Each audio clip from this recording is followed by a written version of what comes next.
자, 같이 한번 볼 텐데 제가 또 까먹을 수 있으니까 내일 준비물 좀 말씀드릴게요. 준비물은 당연히 우리 요 교재 민법의 맥 기초 교재 가지고 오시면 되겠고요. 그 다음에 반드시 가지고 오셔야 될 게 조문집입니다. 조문집. 그래서 조문집 뭐 사야 되느냐고 물으시는데 아무 조문집이나 사면 됩니다. 왜? 이 조문집별로 법 조문이 다를 리가 없으니까. 근데 통상적으로 조문집은 크게 한 세 가지 정도가 되는데요. 첫 번째는 변호사 시험용 법전이 있습니다. 실제 변호사 시험장에 들어가면 국가에서 공짜로 시험 보는 동안만 법전을 제공해 줍니다. 그래서 여러분들은 그쵸, 사례 기록 시험 볼 때 선택형 할 때는 법조문이 주어지지 않고요. 사례 기록할 때는 법조문을 줍니다. 따라서 여러분들이 사례 기록 풀 때는 여러분들의 강력한 무기인 법조문이 옆에 있다. 따라서 1학년 때부터 법조문은 항상 옆에 끼고 다녀야 됩니다. 모든 법 과목 수업 들을 때는 반드시 법조문을 가지고 다니셔야 됩니다. 그래서 이 변호사 시험장용 법전이 시중에 팔거든요. 근데 아마 제가 알기로는 학교별로 아마 단체 구매 이런 거 할 거예요. 그래서 굳이 지금 뭐 안 사셔도 나중에 입학하셔서 이 단체로 구매하시는 거 있으면 그거 사도 되는데 법전이 이만큼 두껍습니다. 그래서 이게 좀 들고 다니기가 무거워요. 그리고 나중에 보시면 아시겠죠. 민법 기본서도 1500페이지가 넘어가기 때문에 이 두 권만 들고 다니면 허리가 아플 정도니까 어차피 법조문 변호사 시험용 법전은 하나쯤 나중에 입학하고 가시면 되겠고, 그 다음에 두 번째로는 제가 추천드리는 방법은 육법전, 그러니까 뭐 민법, 형법, 민법, 형법, 헌법, 형사소송법 기본 6법전이 있거든요. 기본 6법전은 훨씬 더 얇죠, 그렇죠? 그래서 이 기본 6법전 그걸로 뭐 가지고 오셔도 되고요. 아니면 이제 민법 조문만 가지고 오고 싶다 하시면 노트 필기용 법전이 있어요. 그 출판사에서 제공하는 노트 필기용 민법전이 있거든요. 그래서 이 세 가지 종류 중에 하나는 꼭 가지고 오셔야 됩니다. 그래서 나중에 보면 뭐 선배들이 판례가 중요하다 하지만은 첫 단추인 오늘 이 구체적인 민사 분쟁에서 이게 몇 조와 관련한 내용인지를 제대로 찾지 못하면 판례는 열심히 외워서 썼는데 엉뚱한 쟁점이야. 그래서 이 성문법주의 국가에 있어서는 제일 중요한 게 판례가 아니에요. 영미법은 성문화된 법이 없습니다. 그래서 대법원 판례만 잘 숙지하시면 되지만 우리는 대륙법 체계로서 성문법주의 국가이기 때문에 대법원 판례보다 더 중요한 게 조문입니다. 조문. 그렇기 때문에 법 과목 수업 들을 때는 반드시 법조문을 꼭 가지고 계셔야 됩니다. 아시겠죠? 그래서 내일부터는 꼭 법조문 가지고 오시고요. 그건 동영상 수업 들으시는 친구들도 마찬가지입니다. 네, 꼭 확인하시고요. 그 다음에 제가 앞에서 그 하나 설명 안 드린 부분이 있는데 그게 꼭 제가 얘기해야 될 내용인데 무슨 내용이냐면 여기 이제 추합자들 있잖아요. 지금 아직 최종 발표 안 난 친구들, 추가 합격 예정이신 분들, 이런 분들이 지금 기본 강의를 들어야 되느냐 말아야 되느냐에 대해서 되게 고민스러운 친구들이 있거든요. 그래서 그 친구들한테 제가 꼭 드리고 싶은 말씀이 있습니다. 제가 하나를 예로 들면 말기 암 환자가 있어요. 근데 이 말기 암 환자는 이제 곧 사망 직전입니다. 근데 지금 현재 학계에서 발표된 바로는 이 A라는 수술, 이 A라는 수술 외에는 다른 이 암을 치료할 수 있는 방법이 없어요. 근데 이 수술이 성공할 가능성은 10%밖에 안 됩니다. 죄송하지만 여러분이 말기 암 환자라면 그 가능성이 10%밖에 안 되는 그 수술을 받으시겠습니까? 포기하시겠습니까? 살 수 있을 가능성이 10%나 있다는데. 그러면 당연히 그 수술 받아야 되겠죠. 그렇죠? 그래서 제가 선행의 필요성에 대해서 강조드렸잖아. 이 선행 제대로 안 하면 죽습니다. 네. 3년 내내 죽음이라고. 그런데 추합할 가능성이 10%밖에 안 되더라도 지금 안 해두면 피 봅니다. 참 죄송한 얘기지만 위에 4층, 5층에 있는 저 재수생들 중에 상당수는 추합생입니다. 왜? 첫 단추를 못 깨웠거든요. 자기는 안 될 줄 알았대. 요번에는 추합으로 안 될 줄 알았대. 작년에 비춰보니까 올해는 자기가 합격할 가능성이 10%도 안 돼서 뭐 어떻게 리트 준비하고 있었죠. 뭐 또는 다른 걸 알아봐야 되나 그러고 있는데 갑자기 3월 초에 추합으로 툭 되는 거야. 어떻게 들어가야지. 근데 못 쫓아가. 힘들어. 그러니까 이게 계속 누적되니까 중간에 휴학도 못하고 뭐 그다음에 휴학해서 뭐 이렇게 쫓아갈 여지라도 있으면 그나마 다행인데 그래서 특히 추합 예정인 친구들은 꼭 제 강의가 아니라도 됩니다. 반드시 선행을 어차피 법조인이 되기 위해서는 이 과정은 통과 의뢰이기 때문에 그런 부분에서라도 꼭 기본 강의 완주하셔서 10%의 가능성이라도 꼭 대비하셔야 됩니다. 그런 부분들은 꼭 한번 제가 강조를 해야 되겠다 싶어서 자 각설하고 우리 16페이지 제3절 민법의 중요 개념 이런 것들을 우리 입문 강의 때 충분히 제가 다 얘기를 해놔야 돼. 네. 자, 민법의 중요 개념에 제일 처음에 나오는 게 민법의 기본 원리와 관련된 사적 자치와 사회적 형평 이렇게 돼 있는데 우리가 지금 뭐 하면서 여기로 왔느냐 하면 민법이란 무엇인가? 민법은 사법상 권리 변동을 규율하는 일반법이다 라고 하면서 이번 시간에 같이 함께 살펴볼 것은 민법을 관통하는 가치관 즉 이 민법이 1945년 해방되고 이제 1950년도부터 시행이 되고 있는데 그때 입법자들이 민법을 입법할 때 가지고 있었던 기본적인 가치관이 있을 거 아니에요. 그렇죠? 1조부터 1118조를 흐르는 기본적인 가치관이 무엇인가? 이걸 정확하게 알고 있으면 여러 가지 이 민법 해석하는 데 있어서 큰 도움이 되겠죠. 시험과 직접적인 관련은 없어도 전체적으로 우리 입법자들의 입법이 이런 방향으로 입법돼 있구나 이와 관련한 내용인데 거기 보니까 사적 자치와 사회적 형평이다라는 어려운 개념이 나와 있는데 좀 더 쉽게 얘기하자면 우리 민법은 개인의 자유를 더 강조하는지 아니면 공공의 복리를 더 강조하는지 여러분이 그냥 얼추 생각해 보건데 우리 입법자들은 민법을 입법할 때 개인의 자유를 더 강조하는 입장이었을까? 공공의 복리를 더 강조하는 입장이었을까? 그렇죠? 당연히 개인의 자유를 더 강조하는 입장이었겠죠. 이거의 극단에 있는 주의가 이제 공산주의 국가 아니겠습니까? 그래서 자유민주주의 국가에서는 당연히 개인의 자유를 더 강조하는 입장이겠죠. 이걸 법률 용어로 사적 자치의 원칙이라고 부릅니다. 나중에 여러분들이 주관식 답안지에서 종종 언급하게 될 용어가 되겠는데 로마자 1번의 서설에 보니까 근대 민법의 기본 원리 근대 민법이라는 것은 18, 19세기 민법이죠. 우리나라에는 그때 근대 민법이 없었습니다. 그렇죠? 20세기 들어와서 지금 민법이 입법됐으니까 그 서구 유럽의 근대 민법의 기본 원리가 뭐냐? 근대 사회는 개인의 자유와 평등을 기본 이념으로 하고 이를 실현하기 위해서 사유재산권 존중의 원칙, 사적 자치의 원칙, 과실 책임의 원칙이라는 근대 민법의 3대 원리를 인정하였다. 그 구체적인 내용은 조금 이따가 살펴보겠고요. 자, 그런데 우리 민법이라는 것은 이제 20세기, 21세기 우리 민법, 현대 민법인 우리 민법의 기본 원리는 동그라미 1, 현대 복지국가의 민법에서는 공공복리, 다른 말로 사회적 형평의 원칙이 최고의 이념이 되면서 근대 민법의 3대 원리 동그라미 1, 2, 3에서 봤던 그 3대 원리의 상위에 위치하는 최고의 행동 원리가 공공복리다. 그러니까 이거를 강조하는 입장이 있으나 그러한 견해도 있으나 사적 자치의 원칙 즉 개인의 자유요. 개인의 자유를 강조하는 사적 자치의 원칙이 여전히 우리 현대 민법에서도 최고 원리고 그에 대한 약간의 수정 원리로서 공공의 이익, 공공복리 또는 사회적 형평의 원칙이 요구되는 것 뿐이다.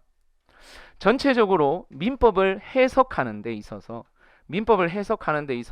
그 방향을 공공의 복리, 사회적 형평, 공동체 이걸 강조하는 입장이냐 아니면 저런 민법을 해석하는 데 있어서 기본적으로 개인의 자유, 사적 자치의 원칙을 더 강조하는 입장이냐 에 따라서 법 해석이 달라지는데 지금 학계에서의 압도적인 통설은 개인의 자유를 더 강조하는 입장이고요. 물론 초기 학자분들은 이 공동체가 더 중요하다 이런 공공의 복리를 상당히 강조하는 입장이었는데 지금 대법원 판례 입장과 그 다음에 우리 학계의 기본적인 이 민법 해석의 기본 방향은 개인의 자유입니다. 아시겠죠? 그래서 그런 의미를 이해하시면서 로마자 2번의 사적 자체의 원칙의 개념을 볼까요? 사적 자체의 원칙이란 사법적 법률 관계에 관해서는, 즉 공법 말고요, 사법적 법률 관계에 관해서는 강행 규정에 반하는 경우를 제외하고 개인이 자신의 법률 관계를 그의 의사에 따라 자유롭게 행사할 수 있다는 원칙을 말하는 것으로서, 공법은 기본적으로 강제성이지만 사법은 당사자의 자유로운 의사를 강조하는 사적 자체의 원칙이 대원칙이에요. 아시겠죠? 물론 예외는 있네요. 사법적 법률 관계에 관해서도 강행 규정에 반하는 경우를 제외하고, 제가 강행 규정 뭐라고 설명드렸어요? 반드시 지켜져야 되는 조문이요. 당사자가 임의로 배제할 수 없는 규정이에요. 각주 볼까요? 각주 1번에 보니까 각주 1번에 강행법규, 강행규정이란 법령 중에서, 즉 예를 들어 민법 규정 중에서 1조부터 1118조 중에서 선량한 풍속, 기타 사회 질서와 관계 있는 규정으로서 당사자의 의사로 그 적용을 배제할 수 없는 규정을 말한다. 예를 들어 볼까요? 우리 민법 810조에 보면 뭐라고 되어 있느냐 하면 혼인한 자는 다시 혼인할 수 없다라고 되어 있어요. 예? 재혼을 못한다는 뜻인가요? 아니, 그게 아니라 혼인 중에 있는 사람이 다시 혼인하지 못한다고요. 이걸 법적으로 표현하자면 일부 일처제의 원칙이 우리 민법 810조에 나와 있습니다. 그럼 여러분이 보시기에는 이러한 일부 일처제의 원칙을 입법한 810조는 선량한 풍속, 기타 사회 질서와 관계가 있을까 없을까? 선량한 풍속이 입법되어 있는 거죠. 그래서 제가 부인이 한 분이신데요. 한 20년 살고 나니까 조금 질리기도 하고, 그래서 요번에 저 특정인을 지적하기가, 아무튼 저 을이라는 여성분이랑 제가 지금 여전히 법적인 부인이 있는데도 불구하고 저 여자랑 첩 계약을 체결한다. 그럼 혼인한 자가 다시 혼인하는 거잖아요. 그렇죠? 그럼 이건 몇 조 위반이지? 810조 위반이죠. 그렇죠? 아니, 개인의 혼인의 자유가 있는데 대한민국 사람이 아무리 나를 욕한다 해도 아니, 나는 부인을 2명 두고 싶어. 그럼 내가 자유롭게 할 수 있는 거 아닌가? 아니요. 그런 선량한 풍속과 관련되는 내용으로서 이러한 첩 계약은 효력이 있다 없다? 효력이 없다. 왜? 810조는 무슨 규정이니까? 강행 규정이니까 당사자의 자유로운 의사로 배제할 수 없다라는 거예요. 근데 이러한 민법 규정이 많을까 적을까? 그게 많으면 이걸 더 강조하는 입장이겠지. 우리 민법은 방금 제가 민법 109조도 예를 들어 드렸지만은 대부분은 무슨 규정이야? 임의 규정이야. 민법 규정을 다 배제할 수 있는 임의 규정이라고. 이걸 법적으로 표현하면 사적 자체의 원칙이 대원칙이야. 이게 민법 사례로 들어오면 민법에 해석하기 전에 당사자 합의가 더 앞선다고요. 당사자 두 사람이 원고 피고 어떻게 합의했느냐. 사적 자체의 원칙이 대원칙이니까. 아시겠어요? 자, 그래서 로마자 3번에 그럼 이러한 사적 자체의 원칙의 파생 원칙 3가지. 첫째, 계약 자유의 원칙. 그 다음 페이지 둘째, 소유권 존중의 원칙. 셋째, 과실 책임의 원칙. 아주 중요한 원칙입니다. 하나씩 살펴보면요. 자, 계약 자유의 원칙 첫 줄에 보니까 이러한 원칙은 계약을 체결할지 말지, 계약 상대방은 누구로 할지, 셋째, 계약의 내용은 뭘로 할지, 넷째, 이 경우에 계약을 구두로 할지 계약서를 쓸지 말지 방식의 자유 등을 내용으로 한다. 이해되시죠? 계약을 체결할지 말지, 갑이 을과 오늘 돈 빌려주는 계약을 체결할지 말지, 누구한테 돈 빌려줄지, 오늘 계약의 방식은 어떻게 할지, 이거 다 저것들이 알아서 해야 되는 문제지. 아시겠어요? 그래서 기본적으로 이러한 계약은 그냥 당사자한테 다 맡겨두는 거예요. 물론 예외적인 것도 있습니다. 예를 들어서 유언 같은 거는 그냥 임의로 못해요. 반드시 법조문에 나와 있는 그 방식에 따라서만 해야 유언이 효력이 있거든요.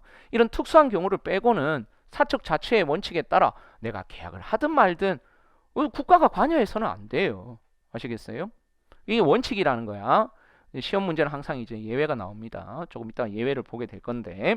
그래서 이러한 계약 자유의 원칙은 두 번째 단락입니다. 아라비아자 1번의 두 번째 단락에 두 번째 단락에 그 내용은 네, 지금 거기에 지금 따로 제가 뺐구나. 넘어가시고 자, 소유권 존중의 원칙으로 넘어가 보시면요. 자, 17페이지에 소유권 존중의 원칙인데 재산, 그 중에서도 소유권은 개인이 생존하는 데 필요한 물질적 기초이기 때문에 아주 강한 보호를 받습니다. 내가 내 마음대로 뭔가 계약을 체결하려면 최소한 소유권은 국가가 보장해 줘야 된다라는 거야. 따라서 두 번째 줄, 소유자는 그가 소유하는 물건을요, 누구의 간섭도 받지 않고, 이땐 누구의 대표주자가 국가죠, 국가. 국가의 간섭을 받지 않고 내 소유는 내가 알아서 사용하고 수익하고 처분할 수 있다. 이게 소유권의 개념이야. 각주 4번에 보니까. 각주 3번이네요. 각주 3번에 보니까 소유자는 법률의 범위 내에서 소유물을 사용하고 수익하고 처분할 권리가 있다. 이게 소유권이에요, 소유권. 제가 이 물통에 대한 소유권을 가지고 있거든요. 그래서 저는요, 국가의 간섭 또는 다른 사람의 아무런 간섭도 받지 않고요, 제가 물을 마실 수 있어요. 즉 사용할 수 있습니다. 맞죠? 이 물을 이 친구한테 500원 주고 대여해 줄 수 있습니다. 빌려줄 수 있다고요. 뭐 하는 거죠? 수익하는 거죠. 저 빌려주고 돈 500원 받는 거잖아요. 그렇죠? 수익할 수 있고요. 마지막으로 누구의 간섭도 받지 않고 팔아먹을 수 있어요. 처분할 수 있습니다. 기억해 봅시다. 소유권에 세 가지 권능이 뭐가 있다고요? 사용하고 수익하고 처분할 수 있는 권능이 있는데 이건 누구의 간섭도 받지 않고 소유권자 지 마음껏 할 수 있다라는 거예요. 아시겠죠? 자, 그래서 누구의 간섭도 받지 않고 사용, 수익, 처분할 수 있고 세 번째 줄, 소유권의 보호를 위해서 내일 공부하게 될 소유권에 기한 물권적 청구권도 행사할 수 있다. 내일 공부하게 되겠고요. 세 번째, 과실 책임의 원칙입니다. 이 원칙은 개인이 타인에 대하여 준 손해에 대해서는 그 손해가, 그 행위가 위법할 뿐만 아니라 고의 또는 과실에 기한 경우에만 책임을 진다는 원칙이다라고 해서 내일 공부하게 될 390조, 750조인데 예를 들어서요. 칠판을 보시면 일단 갑을 사이에 뭐 저기 돈 빌린 계약 말고 갑이 가해자야. 을이 피해자야. 그래서 그로 인해 가지고 을이 손해를 입었어. 예를 들어 을이 윤동환인데 이 길 가다가 이 갑이라는 사람이 제가 잘생겼다는 이유로 흠칫 두들겨 팼네요. 제 잘생긴 얼굴에 지금 상처가 생겼어. 상해를 입었다고. 그래서 오늘 을에게는 뭐가 발생했잖아. 신체 침해라는 손해가 발생했잖아. 손해가. 맞죠? 그럼 이 손해를 누구한테? 가해자한테 배상해 주세요라고 손해배상 받을 수 있는 권리가 있는데 손해배상 받으려면 가해자에게 뭐가 있어야 된다는 거야? 고의나 과실이 있어야 된다고. 그럼 고의는 뭐고? 또 과실은 뭐냐? 뒤에 우리 자료집에도 나와 있는데 고의라는 것은 그냥 듣고 흘려봅시다. 고의라는 것은 알고서 일부러죠. 고의라는 것은 알고서 일부러요. 과실은요. 모르고 실수로입니다. 이런 것들은 거듭 얘기드리죠. 로스쿨에서 절대 안 가르쳐 줍니다. 당연히 다 아는 거지. 고의가. 고의는 알고서 일부러. 과실은요. 모르고 실수로입니다. 근데 나중에 내일 배우게 되겠지만 안다는 것을 법적으로 악이라고 부르고요. 모르는 것을 선이라고 부릅니다. 처음에 이것도 헷갈려. 악이? 이 나쁜 놈이구나. 아니요. 법에서 악의는 안다는 거고요. 선이 그러면 착한 마음으로? 아니 그런 뜻이 아니라 모른다는 것을 선이라고 부릅니다. 다시 해볼까요? 고의와 악의는 똑같은 개념이야? 그냥 비슷한 개념이야? 그냥 비슷한 개념입니다. 고의가 뭐라고요? 알고서 일부러요. 알고서 일부러. 알고서라는 개념을 법적으로 악이라고 부르는 거죠. 그래서 악의가 더 넓은 개념이야, 고의가 더 넓은 개념이야? 악의가 더 넓은 개념이야. 악의 중에서 일부러 하는 걸 법적으로 고의라고 부릅니다. 이거는 형법에서도 마찬가지고 민법에서 다 마찬가지입니다. 과실은요, 모르고 실수로 모르고. 모른다는 거를 법적으로 뭐라고 부른다고요? 내일 거기 우리 민법의 맥의 기초에도 나와 있습니다. 선의라고 부릅니다. 그러면 과실이 더 넓은 개념이야? 선의가 더 넓은 개념이야? 선의가 더 넓은 개념이죠. 근데 모르는데 이 실수로죠. 실수로. 네, 실수로. 모르는데 실수가 없을 수도 있잖아요. 그렇죠?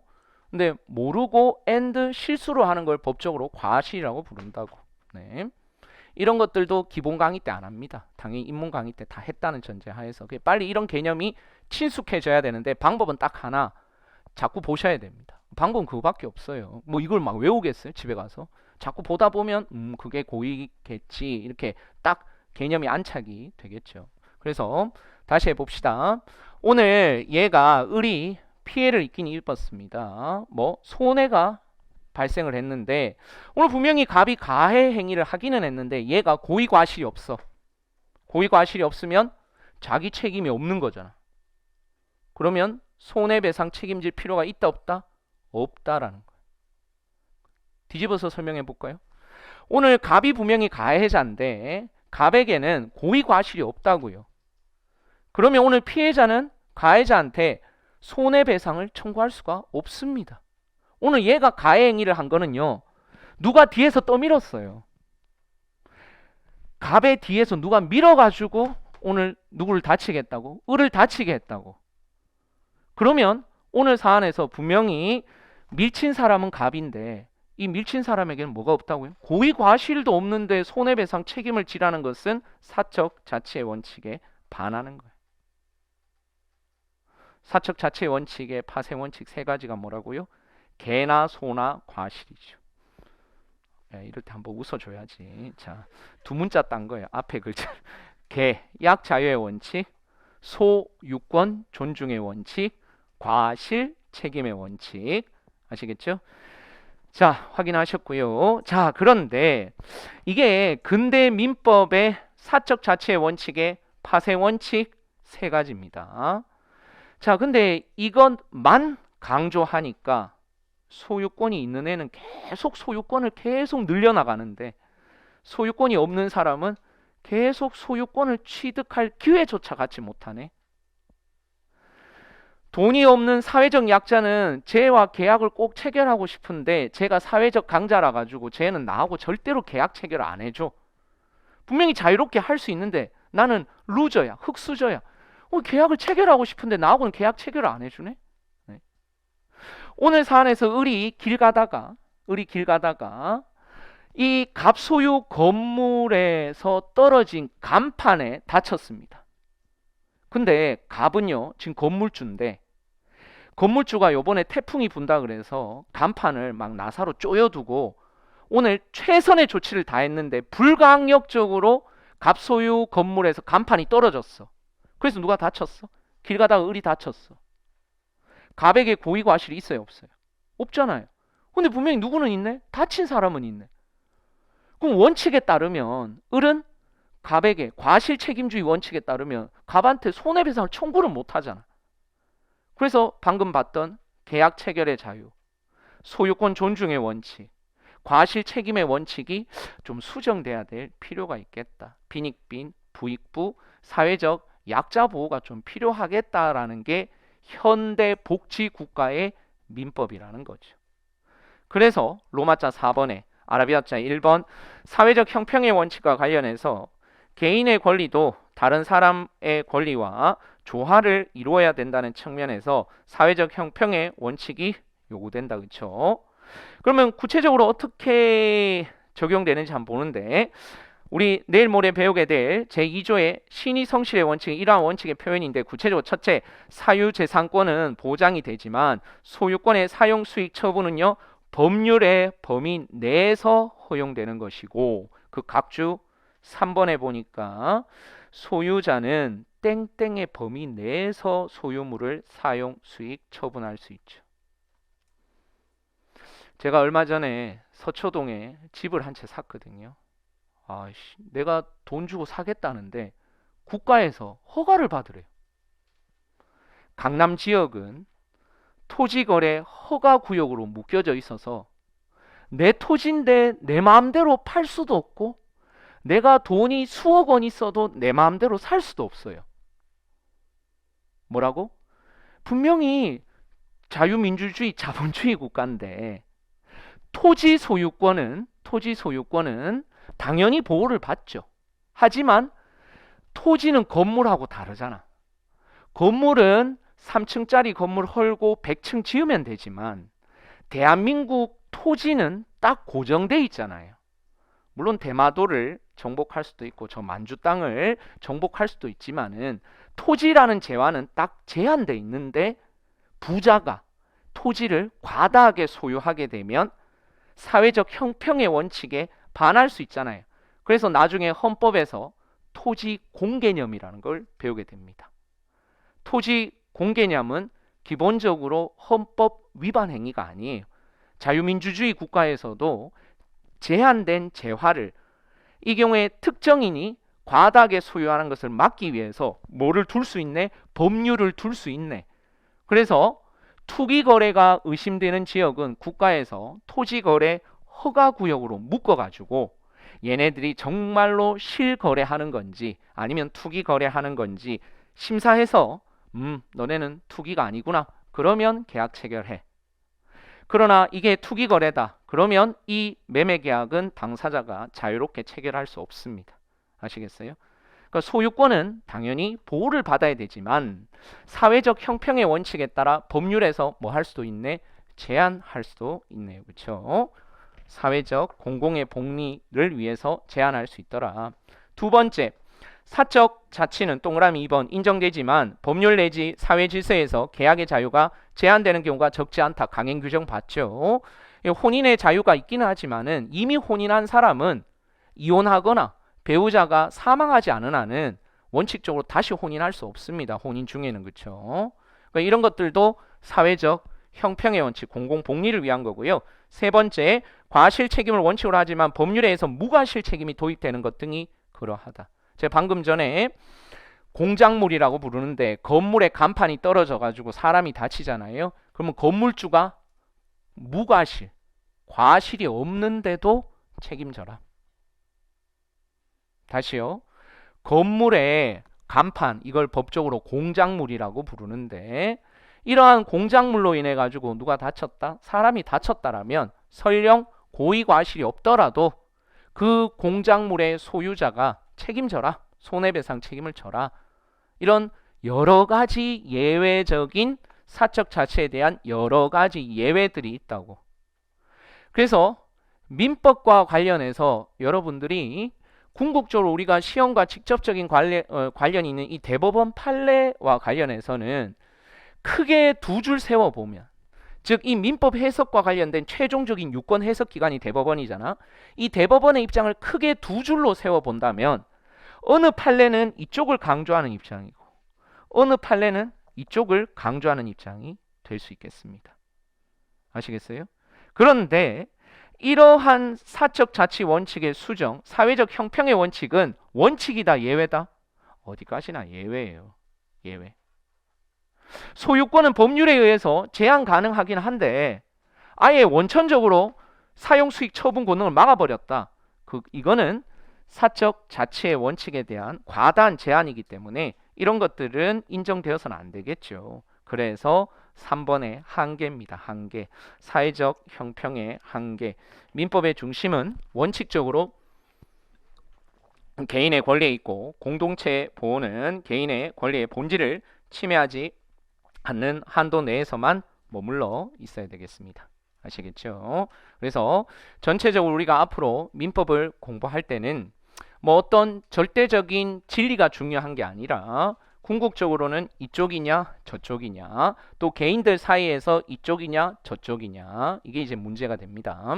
그래서 마무리를 하자면 예를 들어 형법 같은 경우에서는 이 사람이 정말 살인의 고의로 사람을 찔렀는지 아니면 실수로 찔렀는지 이러한 객관적인 진실 발견이 되게 중요합니다. 그러나 사법인 민법은 객관적 진실보다는 궁극적으로는 이익 경향의 문제입니다. 그래서 논리적으로 따지자면 1 더하기 1은 2가 돼야 되잖아요. 근데 민법 해석할 때 보면 원칙적으로 1 더하기 1은 2라고 해놓고 어떤 판례에 들어가면 또 1 더하기 1이 3이 되기도 하고, 지금 더하기 막 머릿속에 하고 계신 건 아니겠죠.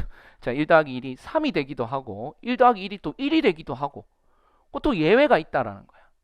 이렇게 예외를 자꾸 인정하는 이유는 구체적 타당성 확보를 위해서, 결국적으로 이익 경향을 위해서입니다. 그래서 여러분들이 앞으로 판사가 되거나 또는 변호사가 될 때는 결국은 어느 쪽 이익을 더 보호해야 되느냐. 물론 변호사는 의뢰인의 이익을 당연히 더 보호해야 되겠지만, 이제 판사가 되면 이쪽을 더 보호해야 될까, 이쪽을 더 보호해야 될까, 궁극적으로 이 싸움입니다. 그렇죠? 논리적으로 명확하다 그러면 그게 뭐 법적 분쟁이 되겠어요? 논리적으로 이렇게 볼 수도 있고 저렇게 볼 수도 있는데 오늘 이 사안에서는 얘를 더 보호하는 게 맞겠다 그러면 결론이 그쪽으로 가는 거야. 그래서 나중에 대법원 판사가 판결문 쓸 때는 이미 1, 2심 다 거쳤잖아요. 논리 싸움이 사실상 이미 끝난 거예요. 근데 대법원 판사가 봤을 때는 오늘 우리 사회의 전반적인 경향이 A 쪽이 아니라 B 쪽으로 옮겨가고 있어. 이번 기회에 대법원 판례를 좀 바꿔야 되겠어. 그래서 결론을 내려놓고 논리를 끼워 맞추는 거예요. 아시겠어요? 그래서 여러분들의 답안지도 결국은 그렇게 될 수밖에 없습니다.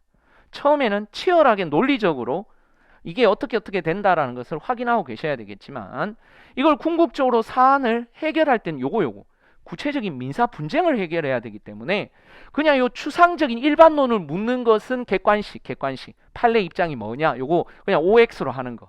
근데 사례 기록은 오늘 요 판례 사안이 요 구체적인 민사 분쟁에서 네가 한번 사안 포섭해봐. 아시겠어요? 이게 뭐다? 리갈 마인드라는 거. 이게 리갈 마인드.